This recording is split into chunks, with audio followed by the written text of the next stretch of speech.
Di tengah persiapan timnas Indonesia melawan Australia pada perhelatan 16 besar Piala Asia Qatar ini, deg-degan ya nunggu ya. Saya juga bro, itu menanti detik-detik bersejarah. Ya, kita nanti akan menjadi saksi sejarah secara bersama-sama. Apakah timnas Indonesia mampu melanjutkan tren sejarah baru setelah kemarin lolos 16 besar, terus kemudian ini akan lolos ke 8 besar. Kita nantikan bersama pertandingannya. Tapi pada video ini saya tidak membahas itu. Saya coba ingin membahas tentang STY dan peradaban sepak bola Indonesia. Layakkah Sintayong diperpanjang? Pertanyaan sebenarnya di situ. Dan bagaimana peradaban sepak bola Indonesia? Ya, saya ingin memberikan analogi sedikit terkait tentang negara-negara besar yang mempunyai talent besar. Argentina, Brazil, itu ya bakat. Negara itu dianugerahi bakat. Jadi kan gini, kalau orang itu punya kebiasaan tertentu, ya dia akan mempunyai terbiasa menjadi kebiasaan, terus kemudian akan menjadi ahli pada waktunya. Dan itu yang terjadi tanpa disadari di Brazil, di Argentina, dan di negara-negara yang punya perkembangan sepak bola yang bagus. Itu. Nah, ketika dikasih bakat itu, muncul generasi-generasi emas pemain sepak bola dan semua ekosistem yang ada di dalamnya, termasuk pelatih. Bagaimana dengan Indonesia? Ya, Indonesia harus diakui secara peradaban sepak bola, Indonesia tidak punya peradaban yang mantap seperti Brasil, Argentina itu. Yang ekonominya sebenarnya nggak bagus-bagus amat, tapi berkat sepak bola mereka mampu meningkatkan hajat hidup lah ya. Nah, kedatangan Sintayong, kalau teman-teman masih ingat, itu ada yang namanya Luis Milla, pelatih kelas Eropa yang sudah terbukti membawa timnas Spanyol U17 kalau nggak salah, juara Piala Dunia atau Piala Eropa, dan itu dibawa ke Indonesia. Tapi sebenarnya dalam perjalanannya bagus, bisa membuat greget timnas itu ada gitu. Bahkan fans garis keras timnas itu pengennya pertahankan. Tapi ada beberapa kelemahan Luis Milla waktu itu ya. Satu, dia orang Eropa. Dia tidak punya jam terbang lebih menghadapi tim-tim Asia, padahal target kita sebenarnya kan Asia dulu lah. Jangan langsung ke dunia. Kejauhan tangganya gitu. Nah, kemudian lewat Ketua PSSI Pak Iwan Bule ya. Salam hormat Pak Iwan Bule. Terima kasih sudah menghadirkan Sintayong untuk mau melatih timnas. Dan ini adalah catatan baik untuk Bapak. Sintayong datang, kemudian kebijakan yang disepakati PSSI menarik. Potong generasi. Timnas senior potong generasi. Sintayong memilih pemain-pemain muda yang berbakat di seantero negeri ini ya, dari Aceh sampai Papua, terus kemudian menjadi satu tim yang mempunyai program jangka panjang. Dalam perjalanannya ada 2 tahun ada COVID ya, efektivitasnya semua berdampak waktu itu, termasuk juga di sepak bola Indonesia. Dengan adanya COVID, maka banyak turnamen dihentikan dan cenderung vakum saya pikir. Jadi, nah, Tapi pondasinya potong generasi. Terus kemudian kita bisa melihat naturalisasi. Ya. Setelah Sintayong memilih pemain-pemain berbakat sesuai dengan strategi yang diinginkan, ternyata tim ini susah berbicara di level Asia. Ini penerawangan saya. Kalau di Asia Tenggara oke lah. Tapi untuk berbicara di level Asia, ini jauh. Apakah pilihannya kan kemudian apakah ini diteruskan dengan kita menanti waktu yang lebih lama, atau kita ada satu jalan naturalisasi dengan mendatangkan pemain-pemain yang lebih baik, saya pikir secara kualitas dan sebagainya, untuk memberikan kekuatan lebih kepada timnas Indonesia. Ya, jadi kalau ada perdebatan pemain lokal, pemain naturalisasi, saya pikir itu fasenya sudah selesai. Karena dengan timnas yang 100% adalah pemain lokal, ya belum bisa berbicara banyak di level Asia. Belum bisa berbicara banyak, dan itu kita harus akui. Dan pilihan selanjutnya adalah naturalisasi. Dan yang menjadi menarik, nggak tahu itu kebetulan atau memang Sintayong menginginkan itu, pemain-pemain yang dipilih itu pemain-pemain belakang, ya,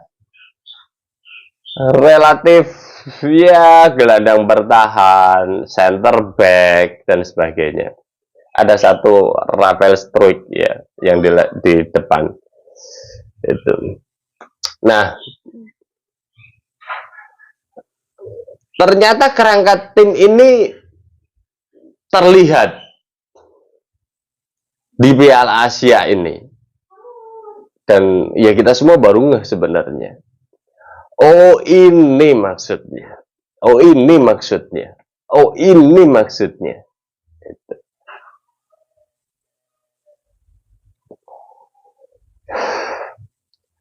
Dengan melihat, kan kita bicara ide, terus kemudian diputuskan, terus kemudian dijalani, terus kemudian hasilnya apa, kan gitu ya. Nah, di tengah-tengah timnas ini dibenahi dengan cara mendatangkan pemain naturalisasi, di satu sisi sebenarnya PSSI juga melangkah untuk membangun grassroots usia-usia itu. Untuk apa tujuannya? Membangun peradaban, kebiasaan seperti tadi saya ceritakan, Brasil, Argentina yang notabene tidak negara kaya tapi dianugerahi pemain-pemain berbakat. Dan pemain-pemain berbakat itu hampir setiap orang tuanya ya lahir itu kasih bola lah. Terus kemudian disediakan lapangan-lapangan yang membuat mereka potensinya naik. Ya. Nah, kalau ini grassroots-nya dibangun, bagaimana cara membangun? Satu, dengan kompetisi. Yang kedua, yang mendatangkan pelatih hebat.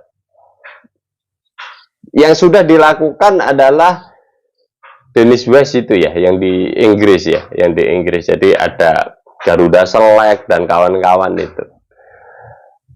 Tapi saya pikir itu belum masif. Saya cuma membayangkan jika di setiap provinsi itu ada pelatih hebat, pelatih usia muda ya, kelas dunia yang ditaruh di situ, jadikan SSB. Jadi PSSI punya SSB yang di setiap provinsi di Indonesia, atau minimal provinsi-provinsi yang punya darah sepak bolanya tinggi lah, animo masyarakat sepak bolanya tinggi. Saya pikir itu akan menjadi langkah nyata ya. Sekali lagi, perencanaan, ide ya, keputusan, implementasi, hasil.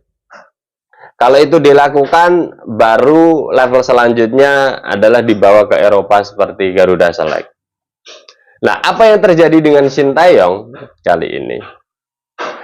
Kalau apa yang dilakukan Sintayong di sisi kanan ini tidak dibarengi dengan timnas atau pembinaan di usia dini, ya nggak match. Kita nanti akan apa namanya, akan ketergantungan sama pelatih dan sebagainya. Nah, ini hebatnya. Kemudian Pak Iwan Bule dilanjutkan oleh Pak Erick Thohir. Dua-duanya ini gila bola. Dan itu hanya ada di Presiden Jokowi. Presiden Jokowi juga gila bola. Jadi orang yang gila bola ditaruh di tempat yang tepat, saya pikir. Apalagi perjalanannya Pak Iwan Bule disempurnakan oleh Pak Erick Thohir. Itu luar biasa banget itu. Dadanya itu kalau dibelah bola itu.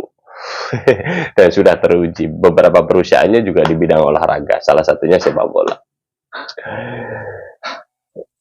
Jadi secara manajerial untuk membangun peradaban itu di pikirannya, di idenya ada. Gitu. Nah, kelebihan dari pelatih Sintayong ini, satu, ya dia berasal dari Asia. Dia sudah punya jam terbang melawan tim-tim Asia dengan melatih timnas Korea Selatan. Dari situ, ketika dia dikasih target Indonesia harus mampu bersaing di level Asia, dia sudah tahu gambaran. Karena kultur budayanya sepak bola Asia sudah tahu.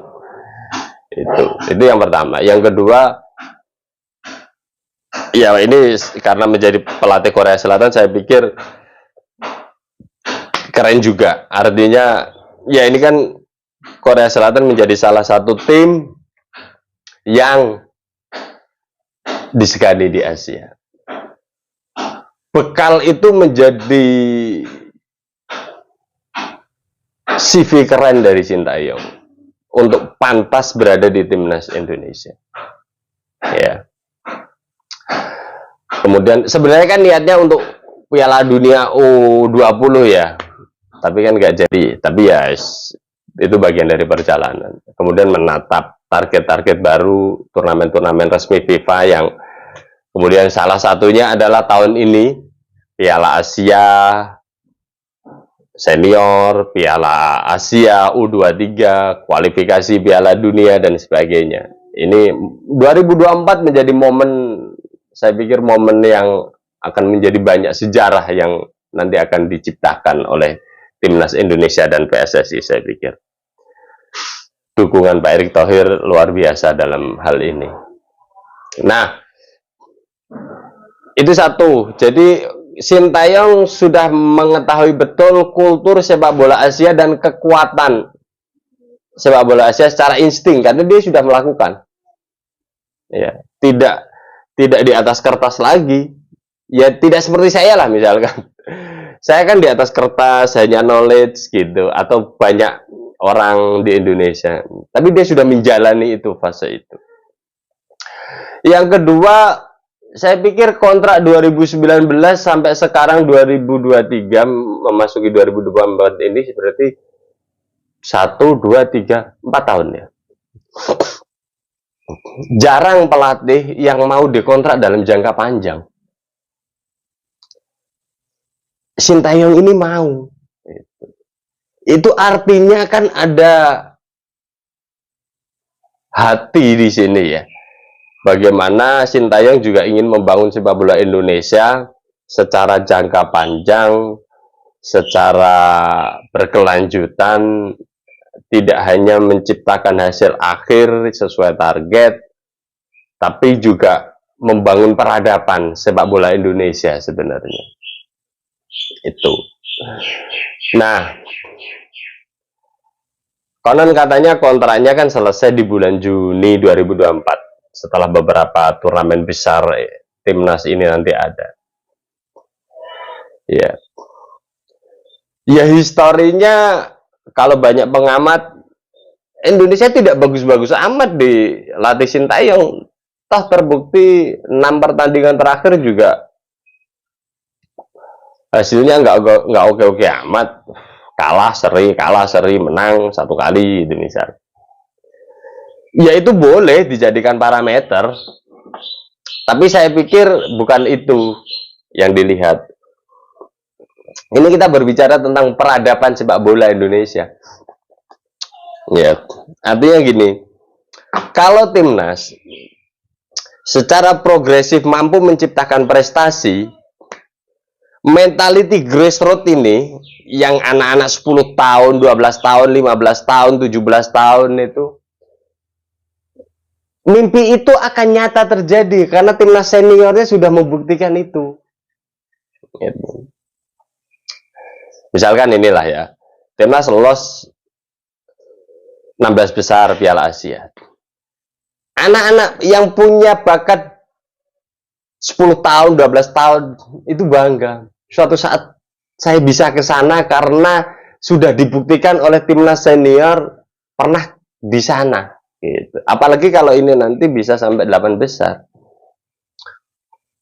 Memori sejarah ini akan menjadi role model bagi anak-anak grassroots ini, yang itu nanti akan membuahkan mental bahwa kita sekarang levelnya di Asia gitu, bukan Asia Tenggara lagi.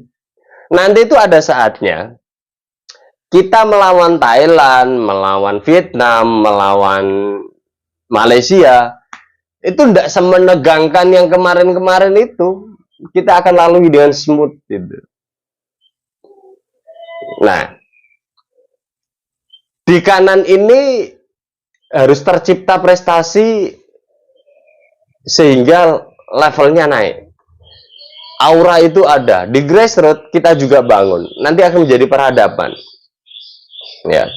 Dan Sintayong sekali lagi kelebihannya satu, dia orang Asia, dia pernah melatih salah satu negara terbaik di Asia dalam persepak bolaannya, Korea Selatan. Ya. Yang ketiga, dia punya komitmen jangka menengah dan jangka panjang untuk mendampingi timnas Indonesia. Saya pikir ini tidak dimiliki oleh semua pelatih hebat di Asia maupun di dunia. Paling kontrak 2 tahun selesai, 3 tahun selesai, tidak jangka panjang. Ya. Dan komitmen ini ada. Nah, melalui banyak pertimbangan ini, saya melihat jika Sintayong dipertahankan minimal 3 tahun ke depan, kita akan bisa melihat banyak perubahan yang ada di timnas Indonesia. Dan ini menjadi cambuk operator liga dan stakeholder sepak bola yang ada di Indonesia, bahwa timnas sekarang sudah naik, kompetisi juga harus naik gitu. Seperti misalkan ya ada trial, ada VAR di liga itu yang akan dilakukan. Ini kan sebenarnya terobosan-terobosan menarik. Saya ingin membayangkan jika setiap provinsi itu ada binaan PSSI atau sistemnya apalah. Nanti kalau soal manajerial kan sebenarnya bisa secara teknis bisa dibangun. Itu ada pelatih keren untuk usia muda di setiap provinsi. Kalau Indonesia bisa 5-7 provinsi yang darah sepak bolanya, misalkan Papua gitu, dikasih pelatih hebat, dan di situ ada banyak yang mencoba berlatih di situ, 3 tahun kemudian saya pikir akan menghasilkan sesuatu yang luar biasa. Harapan itu ada, terutama nanti kita bisa melihat prestasi-prestasi di usia U13, U15, U17 untuk berbicara banyak di level Asia. Itu. Taruh kompetisi harus berjalan. Taruh pelatih khusus ya yang levelnya dunia untuk usia muda, berada di jantung-jantung sepak bola di wilayah Indonesia. Itu. Nah, bagaimana dengan Sintayong? Kalau melihat ide besarnya ini, ya satu kata, kita pertahankan.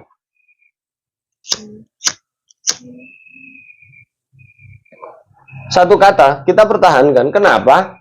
Ya untuk melanjutkan minimal 3 tahun ke depan, untuk melanjutkan tren pembuktian sehingga ada keseimbangan antara pembinaan sama timnas senior.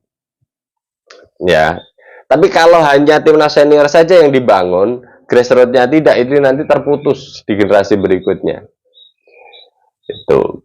Jadi dengan melihat fenomena ini, saya pikir itulah beberapa pertimbangan kenapa Sintayong harus dipertahankan, terlepas dari apapun hasil pertandingan Indonesia melawan Australia. Dengan target-target lebih, target-target tertentu yang siap dibangun. Pak Erik, dengarkan ini. Ya, Sintayong pertahankan untuk sepak bola Indonesia menjadi lebih baik.